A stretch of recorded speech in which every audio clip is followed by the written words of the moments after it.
गुरु वशिष्ठ जी महाराज भगवान राम को जो ज्ञानामृत का मंगलमय प्रसाद सेवन करा चुके हैं, वही मंगलमय प्रसाद भगवान लक्ष्मी नारायण देव की अपार कृपा से हम सबों को प्राप्त होता आ रहा है और आगे भी श्री हरि देने की कृपा कर रहे हैं। पूर्व का प्रसंग काकभूषुंडी जी महाराज विद्याधर को समझाते आ रहे हैं। जो प्रसंग भगवान वशिष्ठ जी महाराज राम भगवान को सुना चुके हैं, वही मंगलमय प्रसाद लक्ष्मी नारायण भगवान की कृपा से हम सबों को प्राप्त होता आ रहा है और आगे भी श्री हरि देने की कृपा कर रहे हैं। काकभूषुंडी जी महाराज कह रहे हैं, हे विद्याधर, जिस पुरुष ने विचार कर आत्म पद पाने का यत्न किया है, सो आज नहीं तो कल, कल नहीं तो परसों अवश्य प्राप्त कर लेगा। हिम्मत न हारे, आगे पुरुषार्थ की गंगा में उतरता ही रहे। पुरुषार्थ फलदायका, और जो पुरुष ऐसे कह के बैठ जाए कि मेरे पर दया करेंगे मैं मुक्त हो जाऊंगा, और पुरुषार्थ न करे, उसने कभी भी मुक्त नहीं होना है। वो जन्म मरण की घाटी में उतरता आया है और उतरता ही रहेगा।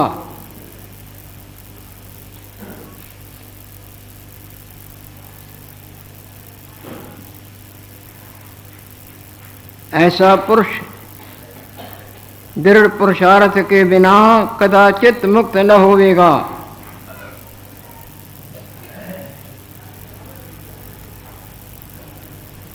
हे विद्याधर,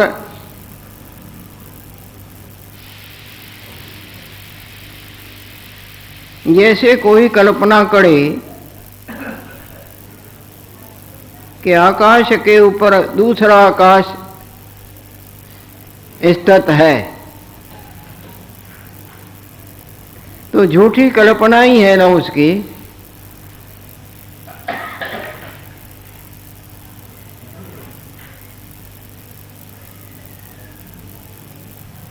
जैसे कोई कल्पना करे कि आकाश के ऊपर आकाश स्थित है, दूसरा आकाश स्थित है, तो मिथ्या प्रतीति है। तैसे आत्मा विखे जो मैं पूर्णा है, सो मिथ्या है। जैसे अपनी जागृत में स्वप्न वाली मैं कुछ भी नहीं ना,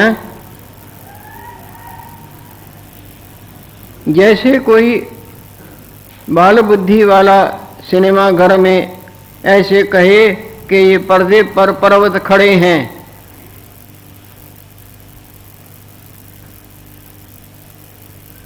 वो उसकी झूठी कल्पना है ना।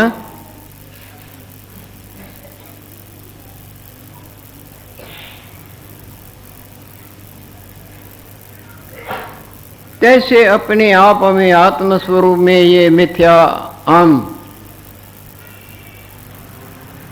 ये मिथ्या मनन ही माया कहलाता है, और यही भटका भटका के मारता आया है, मार रहा है, और जब तक है तब तक मारता रहेगा।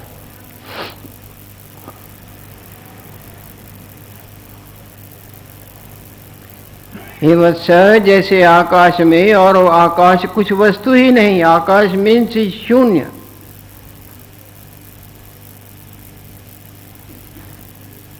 जैसे आकाश विखे पर आकाश कुछ वस्तु नहीं,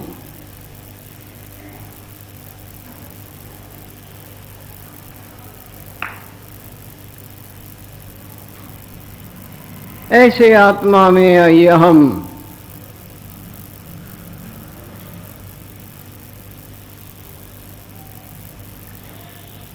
हे अंग, परमार्थ तत्व ऐसा सूक्ष्म है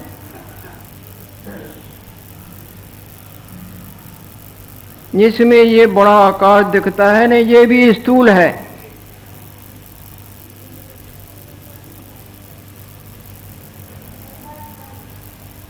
परमार्थ तत्व ऐसा सूक्ष्म है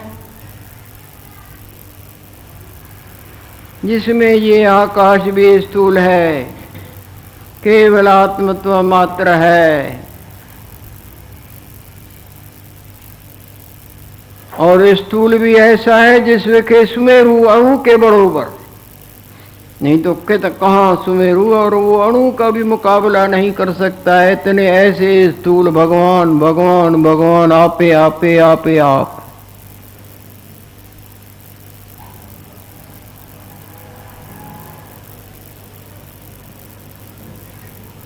और अद्वितीय स्वरूप जिसमें दूसरा न था, न है, न होगा। जैसे आपके जागृत रूप में स्वप्ने वाले पर्वतों की श्रेणियां, लश्कर, नगर, प्राणी, पदार्थ कुछ भी नहीं, जागृत केवल आपे आप है ना।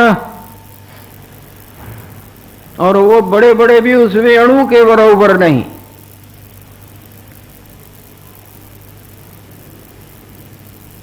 आंख खोलिए कतहु को नहीं, जो है वो वही है, आपे ही आप है। जो अनंत स्वप्ने वाले जागृत की रंजक मात्र कल्पना की दम नहीं भर सकते हैं, तो कुछ नहीं रहा, सब कुछ रहा। जो कुछ नहीं था वो न रहा।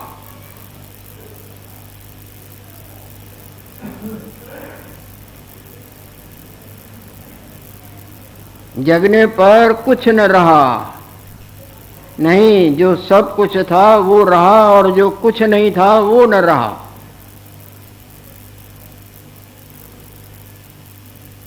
हवा शांत हो गई, न लहड़े, न झाग, न चक्र, न बुदबुदे। इतनी माया दिखती थी, वो कुछ न रही। वो थी थोड़ी, वो न रही, जो था वो तो रहा है।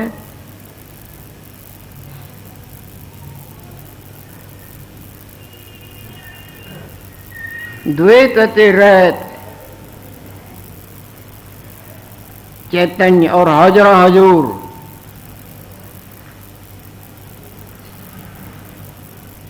केवल शांत रूप है, केवल आपे आप, केवल आपे आप, शांत रूप जिसका वाणी वर्णन सही नहीं कर सकती। जो ज्यों के त्यों के, ज्यों के त्यों आपे।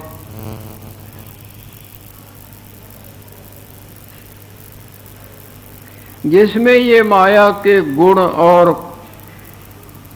तरह तरह के मन के उत्थान रूपी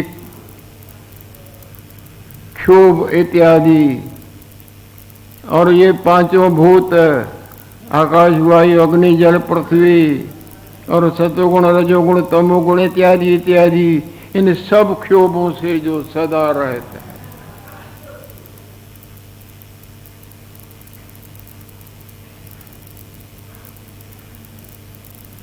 अंत कारण केते बिलला, ताका अंत न पाया जाए। असंख्य स्वप्ने वाले, बिना गण जिनके गणना हो न सके, वो सब यत्न करें जागृत के पाने, देखने, जानने और समझने, मानने के लिए, परंतु जागृत में होवे तो पकड़े न, बस उसमें विलीन होना यही उसका पाना है। आप गंवाइए ता शह पाई, और कैसी चतुराई। तुम अपना आप दो,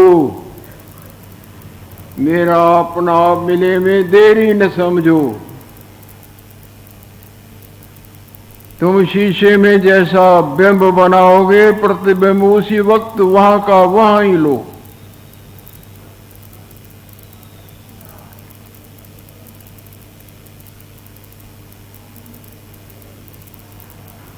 तुम्हारी मिथ्या सौंपने वाली मैं गई तो बाकी जागृत है ना। इसी तरह इस मायामय रूप की मैं, जिसमें मैं तुमको ये मिथ्यापन पुआकार और नाम लीला करता भोगता भासता है, ये जब तुमने वास्तु स्वरूप के चरणों में न्यौछावर कर दिया तो बाकी वास्तु है ही है ना।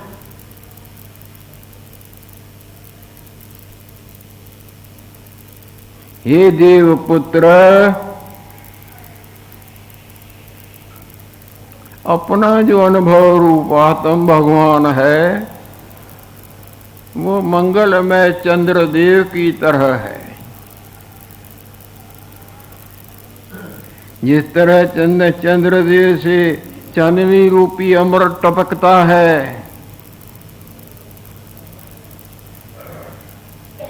इसी तरह अनुभव रूप आत्मा ते आनंद रूपी अमृत टपकता है।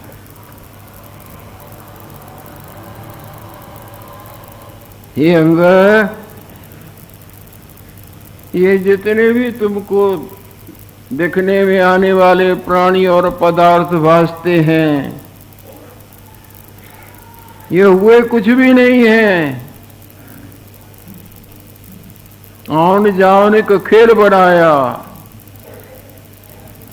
आज्ञाकारी कीनी माया।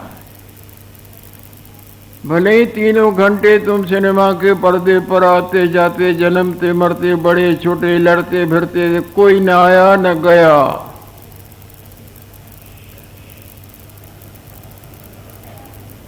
आज तक समुद्र में क्या जन्मा है और क्या मरा है, ये तुमको भासता रहा है। वहां न कोई आया है, न गया है, न बना है, न मिटा है।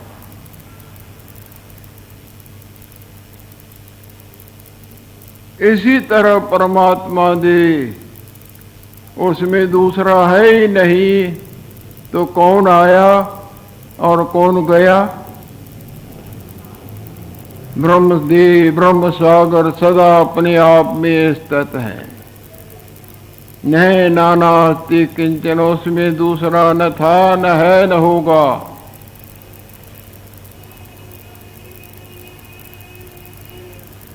एकमेवा अद्वितीयम ब्रह्म, एक अद्वितीय द्वैत रूपी मैल से, मलिनता संकल्प से, पुरने से रहत जो देवों का देव, आदि देव, महादेव,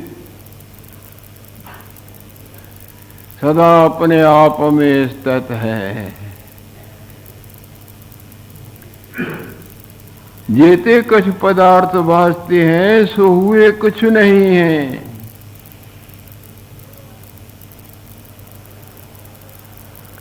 हे पुत्र, हे अंग, आत्मरूप अमृत की भावना करो।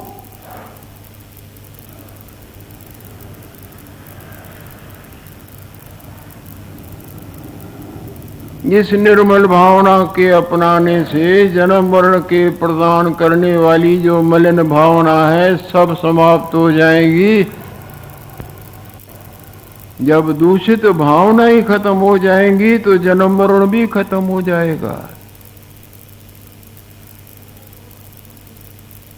आत्मरूप अमृत की भावना कर, जो तू जन्म मृत्यु के बंधन से मुक्त हो गई।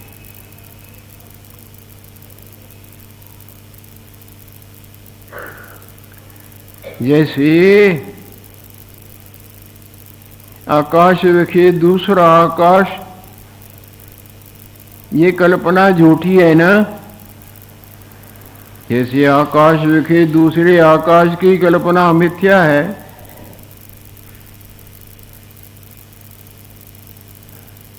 इसी तरह निराकार चिदात्मा विखे अहम मिथ्या है। निराकार चिदात्मा विखे अहम मिथ्या है। चिद आत्मा, आत्मा जो हाजरा हजूर, उसमें ये मैं वासना ऐसे मिथ्या है जैसे आकाश में दूसरे आकाश की कल्पना मिथ्या है। जैसे आकाश विखे दूसरे आकाश की कल्पना मिथ्या है, तैसे निराकार चिदात्मा विखे अहम मिथ्या है।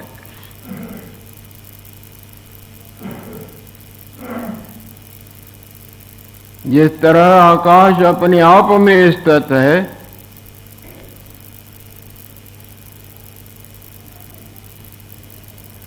तैसे आत्म भगवान अपने आप में स्थित है।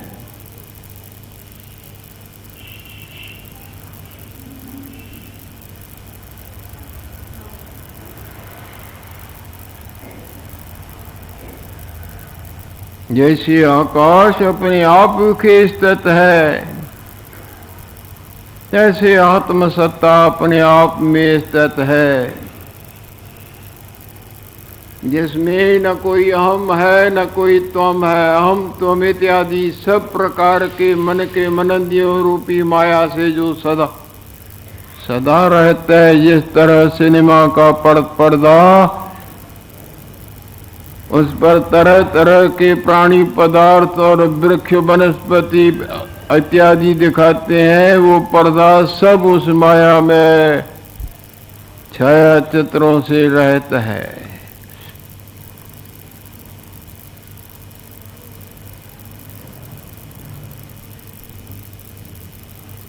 जैसे आकाश अपने आप में स्थित है, तैसे आत्मसत्ता अपने आप में स्थित है।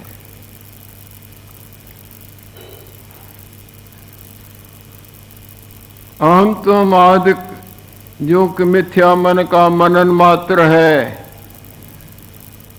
इनसे रहता है।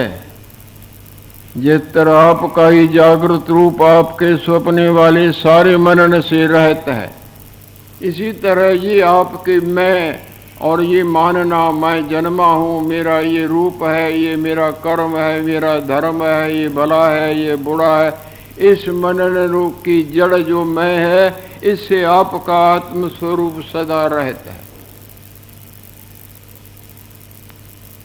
जैसे स्वप्ने वाली मैं में सारा स्वप्ने वाला संसार, पर वो संसार और उसकी जड़ मैं, उससे आपका जागृत सदा रहता है ना।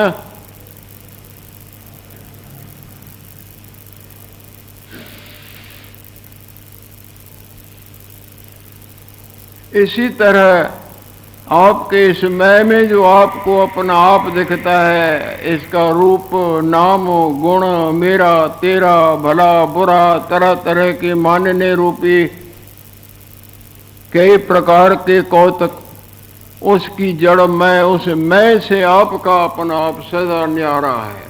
और सर्वरूप भी वही है और सर्वस्वरूप से सदा न्यारा।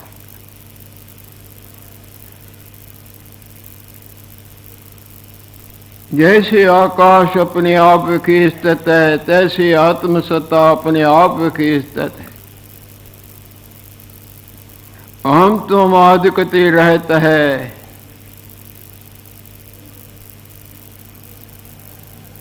जब उसमें उसके भुलेखे से अहम का उत्थान होता है, तब संसार भासता है। जब जागृत भूल के स्वप्ने वाली मैं का उत्थान होता है, तब स्वप्ने वाला संसार भासता है ना। जब अहं का उत्थान तिस्विखी होता है, तब जगत विस्तार होता है।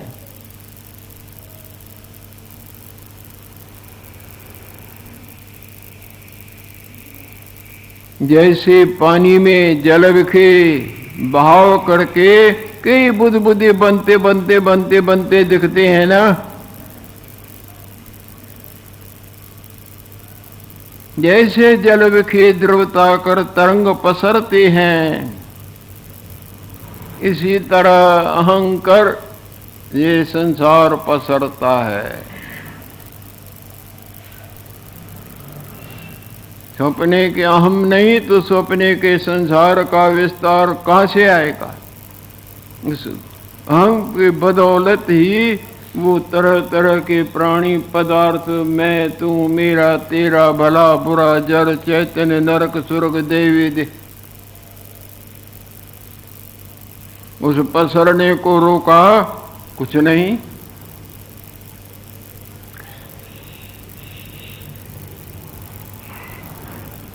जैसे जल के द्रवता कर तरंग पसरते हैं, ऐसे अहंकार जगत पसरता है।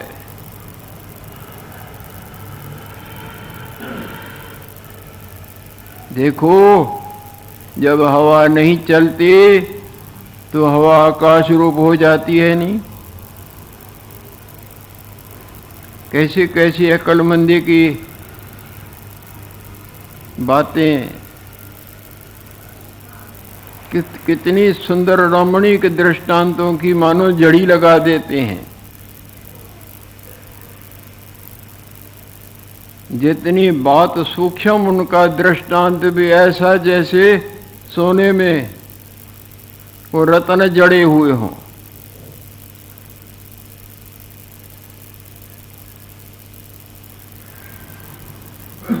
जैसे वायु फुरनेत रहत हुई तब आकाश रूप हो जाती है ना।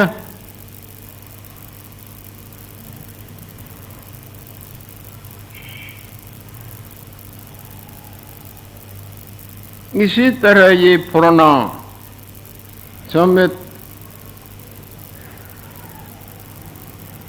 जब ये अहं से रहित हुई तब आत्म रूप हो जाती है ना।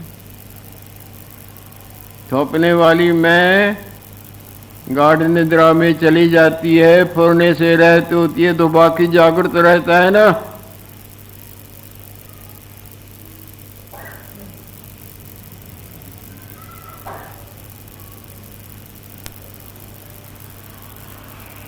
जैसे वायु फुरनेते रहत हुई आकाश रूप हो जाती है, केवल आकाश ही रहता, तैसे संबित उत्थान अंते रहत हुए तब आत्म रूप हो जाती है। फिर क्या होता है? जगत का ब्रह्म ही खत्म हो जाता है, जगत ब्रह्म समाप्त हो जाता है।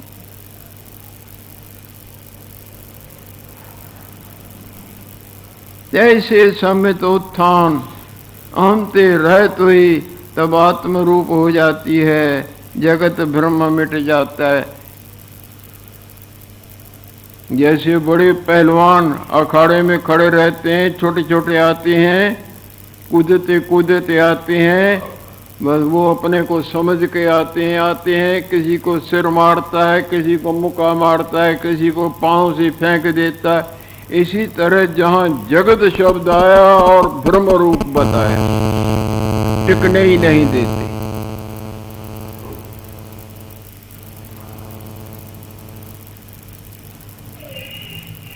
जैसे संबित उत्थान अहंते रहत हुई तब आत्म रूप हो जाती है, जगत ब्रह्म मिट जाता है।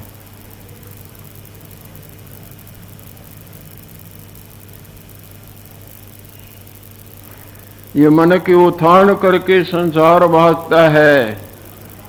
अगर मन का उत्थान न हो, गाढ़ निद्रा में हो, तो संसार सुपने का भासे क्या?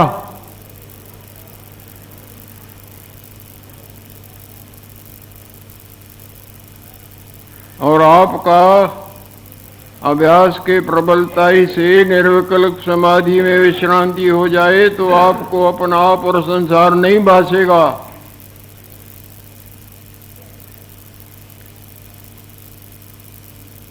गाढ़ा नशा आने पर आपको गश सी आने लग जाए, गश का मतलब है मन दब जाए, तो आपको संसार भासता है? नहीं भासेगा। मन के उत्थान को ही माया कहा गया है। चित्ते चलते संसारो, चित्त के चलन का नाम संसार है। और वो चित्त की चलन भी आत्म स्वरूप से जुदा कुछ नहीं। आत्म स्वरूप के न जानने का नाम चित्त की चलन है। जैसे स्वप्न वाली चित्त की चलन, क्या जागृत से कोई अलग वस्तु है? जागृत के बुलेखे का नाम वो चित्त की चलन है। और जागृत में होते हुए भी नहीं है। न होते हुए भी है और होते हुए भी नहीं, इसको बोलते हैं माया।